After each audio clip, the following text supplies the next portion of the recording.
Hello বন্ধুরা, সবাই কেমন আছেন? আজকে দাদুর বাড়িতে ব্রেকফাস্টের মেনু ছিল চিতই পিঠে আর সঙ্গে ছিল ঝোলা গুড়।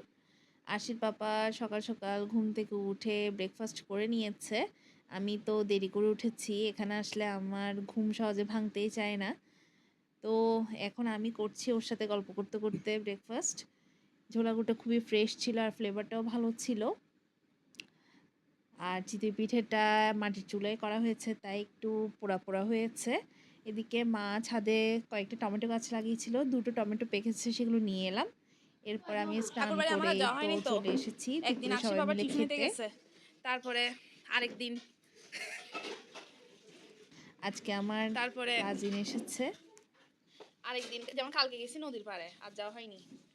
এখানে চিকেন আছে, এখানে শুটকি দিয়ে শিমের বিচি দিয়ে রান্না করেছে, বেগুন দিয়ে।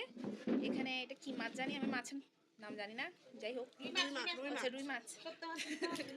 তারপরে এটা হচ্ছে মাটন সালাদ। এখানে রয়েছে ডিম সিদ্ধ, মাছ ভাজা, মলা মাছ। আমার মামিও আসলো, আমরা একসাথে ভাত খেতে বসেছি, দিদি এসেছে, এদিকে মা আর আমি আমরা একসাথে খেতে বসলাম। সবাই একসাথে খেতে বসে পড়েছি।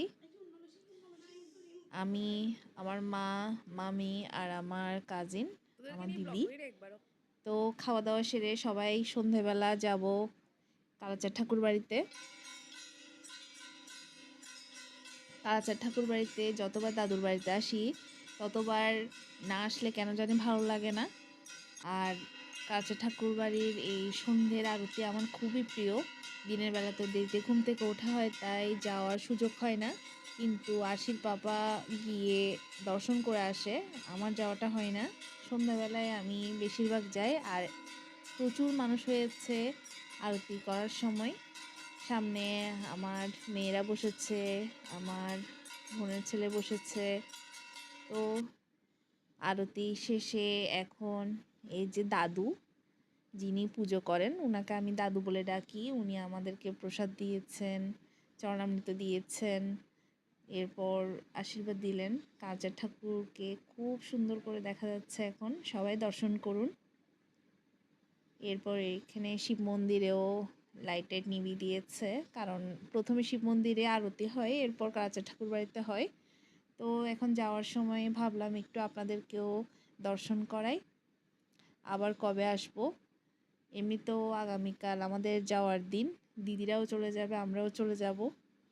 তো আবার কবে আসবো তার নেই ঠিক।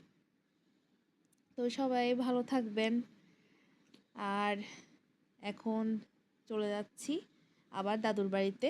সেখানে গিয়ে দেখলাম মামা নিয়ে এলো ইফতার আইটেম, অনেক রকম ইফতার নিয়ে এলো, সবাই মিলে এখন নাস্তা করব। তো সবাই ভালো থাকবেন।